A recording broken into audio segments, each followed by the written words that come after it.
तो छत्तीसगढ़ व्यावसायिक परीक्षा मंडल के द्वारा एक नया सूचना जारी कर दिया गया है। वो सूचना क्या है, इस पर पूरी डिटेल हम इस पर देने वाले हैं। ठीक है, सभी अभ्यर्थियों के लिए ये आवश्यक सूचना है। ऐसी सूचना का भी सभी को पालन करना है। ठीक है, तो नमस्कार दोस्तों, हमारे यूट्यूब चैनल पर हमारा स्वागत है। और हमारे चैनल पर नए हैं तो सब्सक्राइब जरूर करिएगा। ठीक है, तो दोस्तों इस वीडियो में हम बात करने वाले हैं कि अभी कुछ दिन पहले सब इंजीनियर जो हुआ था पेपर, उसमें दो बहनों के नकल प्रकरण का केस सामने आया है। ठीक है, और उसमें हाईटेक डिवाइस के साथ नकल प्रकरण किया गया था, जिसमें 1.5 घंटे में 100 प्रश्न हल कर चुके थे। तो इसी प्रकरण के बारे में आज हम बात करने वाले हैं और इसी का इसमें आवश्यक सूचना व्यापार के द्वारा निकाला गया है। ठीक है, तो क्या है सूचना, पूरा डिटेल हम इस वीडियो पर हम देखने वाले हैं। ठीक है, तो जैसे नीचे स्क्रॉल करेंगे आप लेटेस्ट देख सकते हैं। ठीक है, यहाँ पर व्यापम द्वारा इस पर सूचना जारी किया गया है कि व्यापम की परीक्षाओं में अभ्यर्थियों द्वारा अनुचित साधनों का प्रयोग किए जाने पर विनियम। ठीक है, तो ये नोटिस जारी किया गया है। ठीक है, तो इसी के बारे में हम बताने वाले हैं, इसमें क्या क्या जारी किया गया है और क्या अभ्यर्थियों को क्या इसके बारे में पालन करना है। ठीक है, तो चलिए देखते हैं इसको क्या है, इसका पूरी डिटेल इस पर हम बताने वाले हैं। ठीक है, तो दोस्तों आप यहाँ से देख सकते हैं, ये छत्तीसगढ़ व्यापम का ये अधिसूचना यहाँ से जो जारी हुआ है, तो इस पर क्या है पूरी डिटेल हम यहाँ से देखने वाले हैं। ठीक है, तो आप यहाँ देखेंगे छत्तीसगढ़ व्यावसायिक परीक्षा मंडल संचालक, ठीक है, की बैठक 24वीं बैठक 25 जनवरी 2023 के एजेंडा क्रमांक 10। ठीक, व्यापम परीक्षाओं में अभ्यर्थियों द्वारा अनुचित साधनों का प्रयोग किए जाने विनय अनुमोदित विवरण किया गया है। ठीक है, इस पर क्या है पूरी डिटेल इस पर दिखे। अनुसूचित साधनों के दायरे में आने वाले कृत्य। ठीक है, तो पहला इस पर देख सकते हैं, परीक्षा के दौरान हाल में कमरे में अभ्यर्थियों को अंगीकृत किए निम्नलिखित आचरण अनुचित साधन माना जाएगा। ठीक है, जैसे कि इस पर किसी प्रकार के पक्ष पर विचार नहीं करना है। ठीक है, और इस पर प्रतिरूप का प्रयास करना या प्रतिरूपण के लिए किसी व्यक्ति को संलग्न करना है। और इस पर देखें, तीसरा निषेध वस्तुओं का आधिपत्य रखना जिसमें सम्मिलित है डिजिटल गैजेट। अब डिजिटल गैजेट वगैरह आप यहाँ से या अनुचित किसी भी के साथ बातचीत कुछ नहीं कर सकते हैं, इसके बारे में ये बताया गया है। ठीक है, जैसे कि चिल्लाना, बातचीत करना, फुसफुसाना, हाव भाव के माध्यम से कम्युनिटी करना, ये आप यहाँ से परीक्षा हॉल में नहीं कर सकते हैं।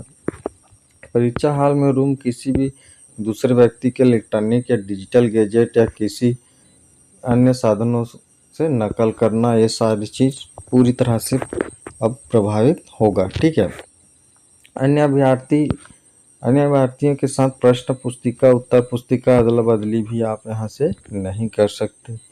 इस चीज़ का बिल्कुल आप ध्यान देंगे, नहीं तो ये नकल प्रकरण के अंदर इसका आपके पास केस बन सकता है। ठीक है, तो इस पर अभी आप ध्यान देंगे। निषिद्ध वस्तुओं को सौंपने से इनकार करना या नष्ट करना, ये सारी चीज़ों को आप बिल्कुल ध्यान से रखेंगे। ठीक है, संबंधित दस्तावेज पर हस्ताक्षर करने से इनकार करना है आपको किसी भी संबंधित दस्तावेज में। ठीक है, अवज्ञा करना, आज्ञा का पालन ना करना, व्यवहार सक्षम अधिकारी द्वारा किए गए निर्देशों का पालन करना है। ठीक है, जैसे आपको वहाँ से बताया जाता है आपको उसी का पालन करना है। ठीक है, और यहाँ से सक्षम अधिकारी द्वारा आदेश का उत्तर पुस्तिका संबंधित दस्तावेज को वापस करने से इनकार या वापस ना करना। ठीक है, अधिकारी द्वारा दिशा निर्देश जो दिया जाता है, अब उसी के अनुसार ही आप उसको वापस करेंगे। ठीक है, अब परीक्षा संचालित करने की, संलग्न कर्मचारियों को परेशान करना, धमकी देना, शारीरिक क्षति पहुंचाना, ये भी आपको गैर कानूनी है। इसके लिए भी आपकी कड़ी सजा हो सकता है। ठीक है। और कार्य निम्नलिखित में से कोई अभ्यर्थी किसी अन्य व्यक्तियों के द्वारा समूह परीक्षा संचालित में बाधा डाल माना जाएगा। ठीक है। तो आप किसी व्यक्ति के साथ भी कोई बाधा आप यहाँ से नहीं डाल सकेंगे। परीक्षा केंद्र परिसर चिल्लाना नहीं है, उसके भीतर अंदर आसपास परिसर संबंधित अन्य कोई विवाद उत्पन्न नहीं करना है, इसका भी आप बिल्कुल ध्यान देंगे। ठीक है। और यहाँ अनुचित उपयोग करने वाले समिति साथियों को अभियोगित किया जा सकेगा। ठीक है। उसी संपूर्ण परीक्षा का निस्तारित करना है। अनुबंध में 2 वर्ष के लिए मंडल द्वारा संचालित अभिकाल परीक्षाओं का अभ्यर्थी, जैसे कोई आप इस पर कोई परीक्षा में आप वो करते हो संचालित, अगर कोई केस बनता है तो आपको 2 वर्ष के लिए अनुबंध परीक्षा से वंचित किया जाएगा।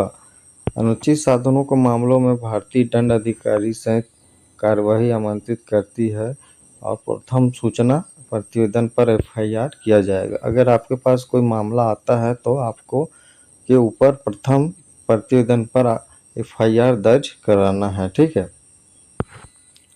संबंधित विधि के अधीन मंडल के संबंधित आदेश में अनुसरण करने कोई कार्यवाही करना है।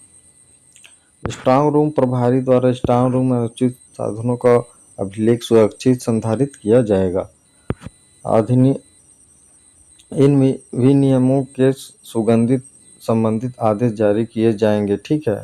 विनियम के पालन करने के लिए मानक परिचालन निर्मित किया जाएगा। ठीक है। तो आप इसको सारी चीज़ें यहाँ से आपको सभी को बिल्कुल ध्यान में रखकर ही आपको परीक्षा हॉल में जाना है और सभी चीज़ से बचना है। ठीक है। तभी आप पेपर में बैठ सकते हैं, नहीं तो आपके ऊपर कार्रवाई किया जाएगा। इसका बिल्कुल भी ध्यान रखेंगे। ठीक है। अनुचित साधन समिति द्वारा मिलकर बनाया गया है, जैसे नियंत्रक, मंडल अध्यक्ष, संयुक्त नियंत्रक परीक्षा, सहायक नियंत्रक परीक्षा के द्वारा ये बैठक हुआ है। इस पर इसका ये सूचना जारी किया गया है। ठीक है। तो इसका बिल्कुल भी ध्यान रखेंगे, उचित साधनों का ही उपयोग करेंगे इस पर। ठीक है। अब विषय डिजिटल गैजेट इस तरह के अब बिल्कुल वर्जित कर दिया गया है। अब इसका बिल्कुल ध्यान रखेंगे। डिजिटल घड़ी हो गया, और रूम में कोई अदला बदली नहीं करेंगे, ना ही चिल्ला आवाज़ करना है। इस प्रकार के सारी चीज़ों को अब प्रतिबंध कर दिया गया है। ठीक है। इसका कारण है कि इस पर 2 सगी बहनियों का नकल प्रकरण में केस हुआ है। इसके चलते ये सब चीज़ हाईटेक नकल प्रकरण हुआ था, जिस पर 7 गैजेट की वजह से ये सूचना जारी किया गया है। ठीक है। तो दोस्तों, वीडियो अच्छा लगा तो लाइक सब्सक्राइब जरूर करिएगा और इसका पालन जरूर करिएगा। मिलते हैं नेक्स्ट वीडियो में, तब तक के लिए धन्यवाद।